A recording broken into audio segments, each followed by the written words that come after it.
ఇక్కడ ఎవరిదన్నా బర్త్డే అయినా కానీ లేకపోతే పెళ్ళి అయినప్పుడు మొక్కుంటారు. నా పెళ్ళి అయితే గంగానంతుల గుడి దగ్గరికి వస్తాను. పెళ్ళి అయిన తర్వాత మరుసటి రోజు వారం రోజుల తర్వాత అనేది ఇక్కడ ఫంక్షన్ అనేది జరుపుకుంటారు అనమాట. అమ్మవారి దగ్గరికి వచ్చి మొక్కు తీర్చుకుని వంటలు వండుకుంటానికి కానీ లేకపోతే పార్టీ చేసుకుంటా కానీ, పార్టీ అంటే సాధారణ పార్టీలు, అసభ్యకరమైన పార్టీలు కాదు, అలాంటి కానీ జరుపుకుంటానికి కానీ ఈ షెడ్ అనేది నిర్మించడం జరిగింది.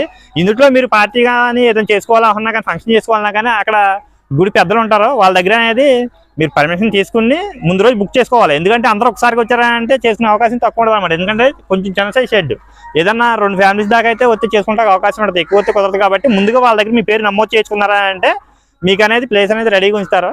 చూస్తున్నారు కదా వ్యూ అంతా ఎలా ఉందో, ప్రతి కూడా మీకు సదుపాయం ఉంటుంది. మీరు బుక్ చేసుకోవాలి, వీటన్నిటికీ మీరు పే చేసుకోవాలి సొంత ఖర్చు అంతాను. ఇగో ఇది చూస్తున్నారు కదా మొత్తం అంతా ఇది నిర్మాణ దశలో ఉందన్నమాట, ఇంకొంచెం పూర్తి కాలేదు. పాండ్ చూడండి, పాండ్ మధ్యలో మహాశివుడి విగ్రహం కూడా ఉంది, అది కూడా మొత్తం చూపిస్తాను. చూడండి ఫ్రెండ్స్, మనకి ఈ పాండ్ వ్యూ అంతా కూడా చూపిస్తాను. చాలా